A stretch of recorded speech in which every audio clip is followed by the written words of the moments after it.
ಸರಿ ಅಮ್ಮವ್ರೆ, ನಾ ಹೋಗ್ಬತ್ತೀನಿ. ಬನ್ನಿ ಇಲ್ಲಿ. ನಿಮ್ ಯಜಮಾನ್ರು ತೀರೋದ್ರು ಅನ್ನೋ ವಿಷಯ ಗೊತ್ತಾಯ್ತು. ಎಲ್ಲ ದೇವ್ರಿಚ್ಛೆ. ಮುಂದಿನ ಜೀವನ ನೋಡಿ. ನಿಮ್ಗೆ ಯಾವ್ದೇ ರೀತಿ ಹಣದ ಸಹಾಯ ಬೇಕು ಅಂದ್ರು ನನ್ನ ಹತ್ರ ಕೇಳಿ. ಇಲ್ಲ ಅಮ್ಮವ್ರೆ, ನನ್ಗೆ ಯಾವ ಸಹಾಯನೂ ಬೇಡ. ನಮ್ ಯಜಮಾನ್ರು ಸತ್ರು ನಮಗ್ ಸಹಾಯ ಆಗಂಗ್ ಮಾಡ್ಬಿಟ್ಟೋಗೋರೆ. ಹೌದಾ? ಸರ್ಕಾರದಿಂದ 2 ಯೋಜನೆ ಅವೆ. ಆ 2 ಯೋಜನೆಯನ್ನು ನಮ್ಮ ಯಜಮಾನ್ರು ಮಾಡ್ಸಿದ್ರು. ಆ ಯೋಜನೆಯಿಂದ ಹಣ ಬಂತು. ಆ ಹಣದಲ್ಲಿ ನಿನ್ ಮಗ ಸಣ್ಣದಾಗಿ ವ್ಯಾಪಾರ ಶುರು ಮಾಡ್ಕೊಂಡವನೆ. ಕೇಳೋದಕ್ಕೆ ಖುಷಿ ಆಗ್ತಿದೆ. ಸರ್ಕಾರದಿಂದ ಇರೋ ಈ ಯೋಜನೆ ಬಗ್ಗೆ ನನಗೆ ಗೊತ್ತಿರ್ಲಿಲ್ಲ. ಹ್ಞೂ ಅಮ್ಮೋರೆ, ಸರ್ಕಾರದಿಂದ 2 ಯೋಜನೆ ಅವೆ. ಒಂದು ಪ್ರಧಾನ ಮಂತ್ರಿ ಜೀವನ್ ಜ್ಯೋತಿ ಬಿಮಾ ಯೋಜನೆ. ಈ ಯೋಜನೆಗೆ ನೀವು ಪ್ರತಿ ವರ್ಷ 436 ರೂಪಾಯಿ ಕಟ್ಬೇಕು. ಈ ಯೋಜನೆ ಮಾಡಿಸೋರು ಯಾವ್ದೇ ರೀತಿ ಮರಣ ಹೊಂದಿದ್ರು ನಾಮಿನಿ ಆದವ್ರಿಗೆ 2 ಲಕ್ಷ ರೂಪಾಯಿ ಸಿಗ್ತೈತೆ. 18ರಿಂದ 50ನೇ ವಯಸ್ಸಿರೋರೆಲ್ಲ ಯೋಜನೆ ಮಾಡಿಸಬಹುದು. ಹೌದಾ? ಅಷ್ಟೇ ಅಲ್ಲ ಅಮ್ಮೋರೆ, 2ನೇದು ಪ್ರಧಾನ ಮಂತ್ರಿ ಸುರಕ್ಷಾ ಬಿಮಾ ಯೋಜನೆ. ಬರೀ 20 ರೂಪಾಯಿ ಕಟ್ಟಿದ್ರೆ ಸಾಕು.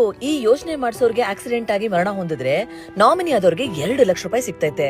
ಒಂದ್ ವೇಳೆ ಆಕ್ಸಿಡೆಂಟ್ ಅಲ್ಲಿ ಕೈಯೋ ಕಾಲೋ ಕಳ್ಕೊಂಡು ಅಂಗವಿಕಲ ಆದ್ರೆ ನಾಮಿನಿ ಆದವ್ರಿಗೆ 1 ಲಕ್ಷ ರೂಪಾಯಿ ಸಿಗ್ತೈತೆ. ಪ್ರಧಾನ ಮಂತ್ರಿ ಸುರಕ್ಷಾ ಬಿಮಾ ಯೋಜನೆ ಮಾಡಿಸೋದಕ್ಕೆ ನಿಮ್ಮ ವಯಸ್ಸು 18ರಿಂದ 70 ಇರಬಹುದು. ನಿಮ್ ಬ್ಯಾಂಕ್ ಅಕೌಂಟ್ ಅಥವಾ ಪೋಸ್ಟ್ ಆಫೀಸ್ ಅಕೌಂಟ್ ಮೂಲಕ ನೀವು ಅರ್ಜಿ ಹಾಕಬಹುದು. ಪ್ರತಿ ವರ್ಷ ಮೇ ತಿಂಗಳಲ್ಲಿ ಯೋಜನೆ ಅಕೌಂಟ್ ನ ರಿನ್ಯೂ ಮಾಡ್ಕೋಬೇಕು. ಅದೆಂತದ್ದು ಆಟೋ ರಿನ್ಯೂವಲ್ ಅದಾಗದೆ ರಿನ್ಯೂ ಆಯ್ತದಲ್ಲ, ಆ ಆಪ್ಷನ್ ಕೂಡ ಮಾಡ್ಕೋಬಹುದು. ತುಂಬಾ ಮುಖ್ಯವಾದ ವಿಷಯ ಏನು ಅಂತಂದ್ರೆ, ಯಾವಾಗ್ಲೂ ನಿಮ್ಮ ಅಕೌಂಟ್ ಅಲ್ಲಿ 456 ರೂಪಾಯಿ ಬ್ಯಾಲೆನ್ಸ್ ಇರೋ ಹಾಗೆ ನೋಡ್ಕೋಬೇಕು. ಎಷ್ಟೊಂದ್ ಜನಕ್ಕೆ ಸರ್ಕಾರದಿಂದ ಇರೋ ಈ ಯೋಜನೆ ಬಗ್ಗೆ ಗೊತ್ತೇ ಇರಲ್ಲ. ನಾನ್ ಎಲ್ರಿಗೂ ಈ ವಿಷಯ ತಿಳಿಸಿ ಯಾರಿಗಾರ ಒಬ್ರಿಗೆ ಸಹಾಯ ಆಯ್ತದೆ. ಸರಿ ಅಮ್ಮೋರೆ, ನಾನು ಬರ್ತೀನಿ. ಹೋಗ್ಬಿಟ್ ಬನ್ನಿ.